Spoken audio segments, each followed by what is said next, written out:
de las conferencias y estas cosas, pues por supuesto, nada más lejos de una conferencia es lo que voy a dar ahora. Como ustedes pudieron constatar, evidentemente Arturo no necesita preparar.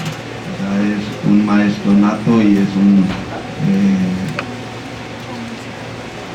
ser muy elocuente y que puede registrar perfectamente bien, no solo en su memoria, sino en su corazón, las vivencias que tuvo con Alejandro Chao, y seguramente, como él dice, pues ahí están muchas de las raíces de Alejandro en el corazón de Arturo Ornelas, y por supuesto que desde ahí seguirá germinando para que este proyecto que él inició no quede inconcluso y lo podamos ya de una vez por todas aterrizar y ya tener muy pronto esta nueva currícula basada en la solución de problemas, esta nueva currícula más transdisciplinar y más cercana al pueblo, y donde, bueno, pues estaremos ya dando algunos pasos muy definidos a partir de los próximos meses. Así es que Arturo, pues gracias por tu disposición de darle continuidad a este proyecto maravilloso que iniciaste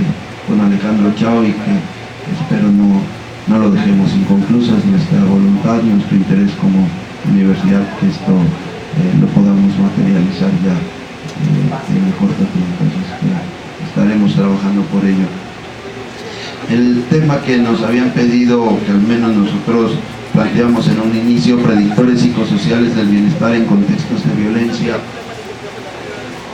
no lo voy a tratar propiamente en esta primera parte de la presentación.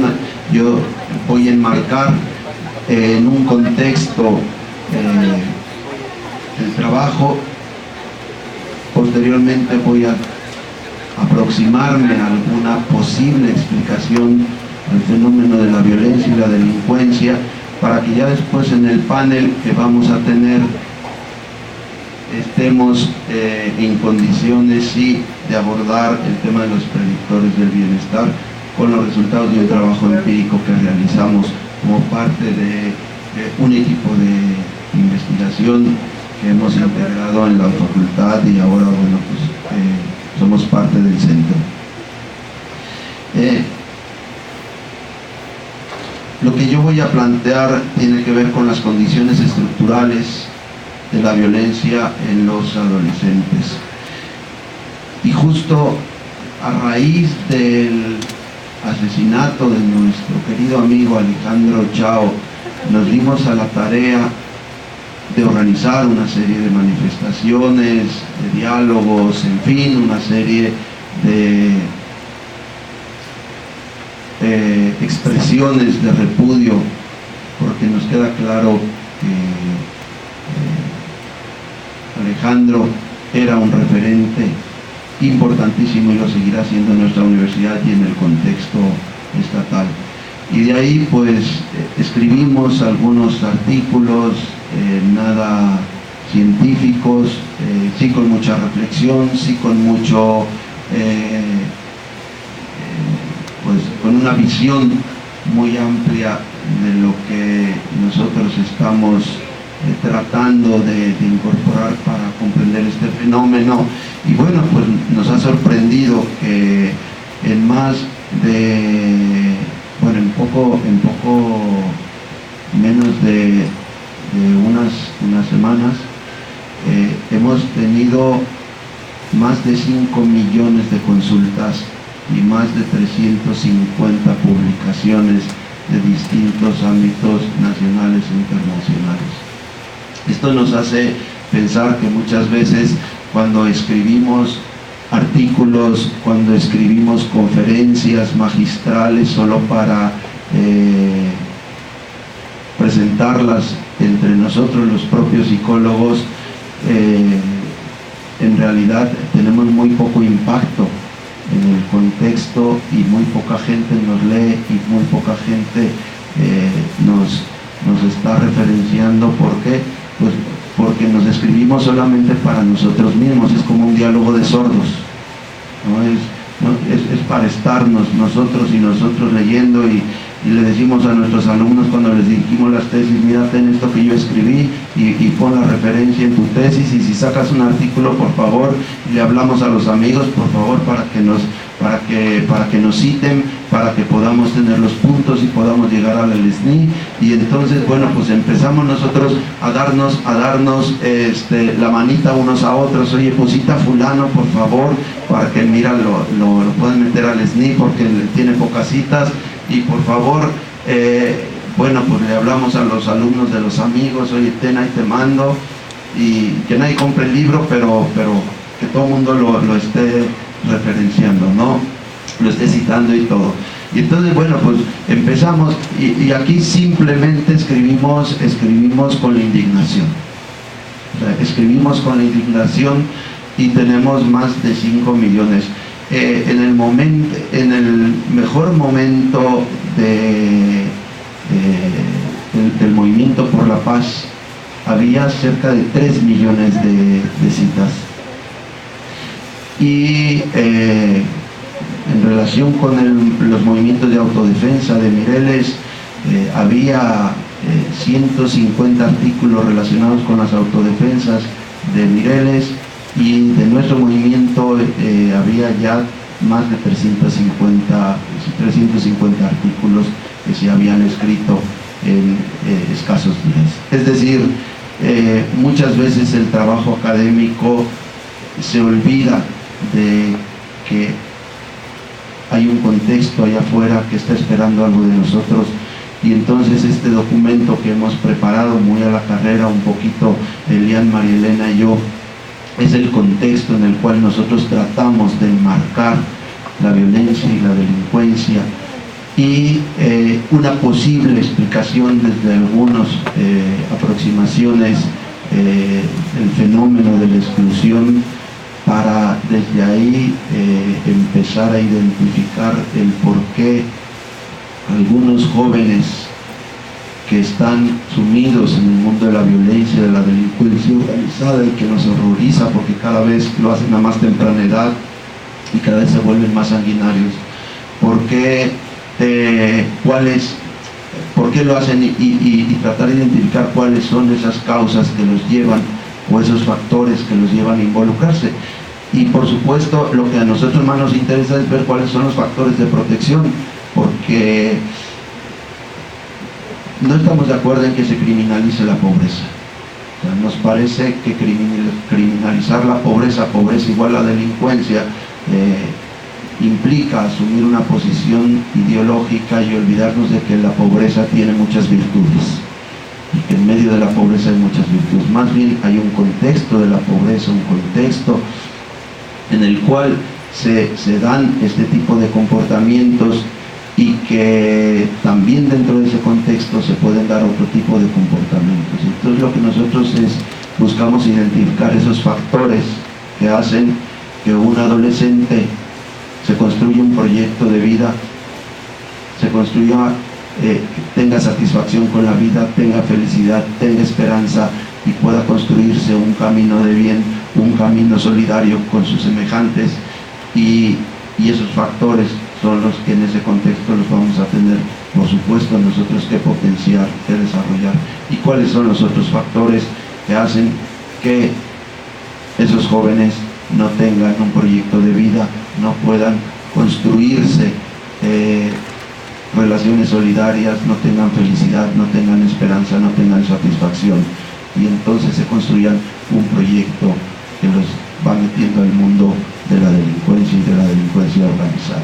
Y eso es lo que buscamos, eso es todo lo que estamos buscando con nuestros trabajos de investigación, identificar esos factores, pero por supuesto no vemos al sujeto al margen de su contexto.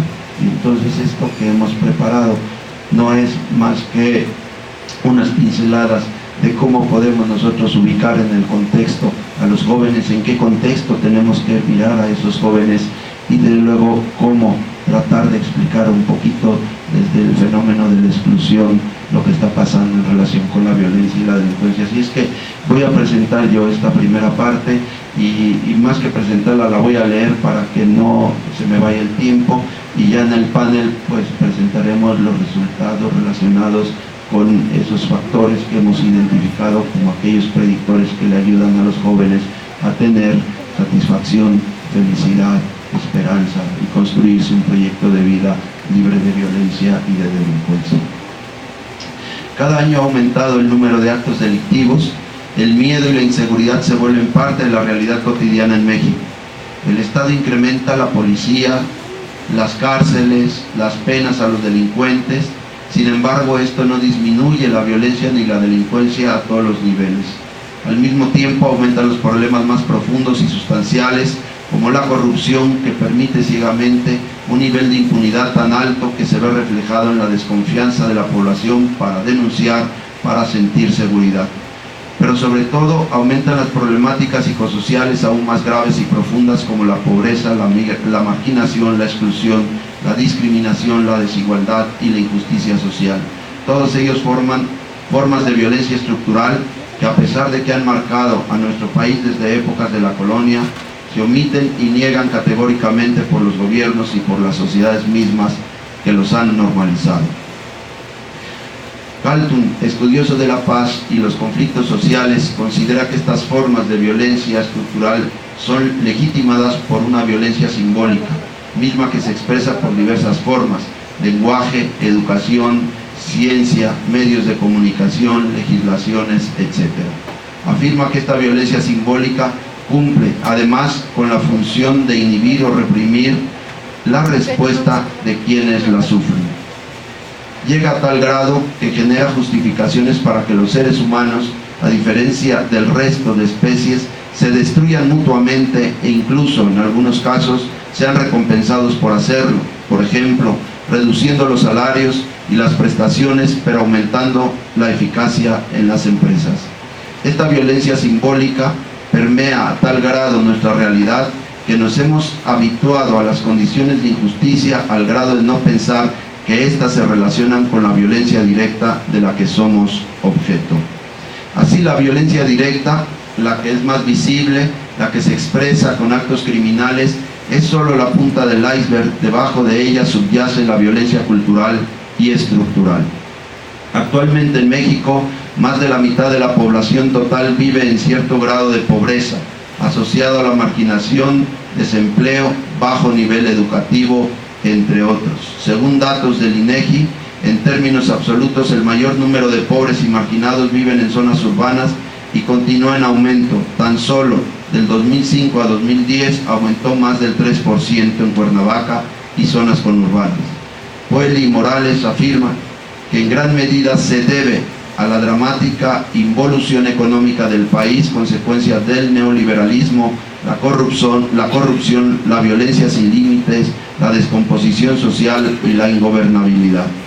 El modelo de apertura y liberación económica carece de capacidad para crear la cantidad de empleos que se necesitan en función del crecimiento de la población, y en la actualidad, además, se ha tenido que despedir y disminuir el salario de una gran cantidad de empleados, como consecuencia de los cambios tecnológicos y la competitividad en el mercado internacional. Esto, a su vez, ha hecho que aumente la desigualdad y la exclusión, dice Hernández Pérez. Debido al privilegio, la clase, la raza, el género o las capacidades físicas, algunos individuos, grupos y naciones experimentan desventajas. Historias de opresión y discriminación restringen la capacidad para satisfacer sus necesidades psicológicas y materiales. Las diferencias de poder, las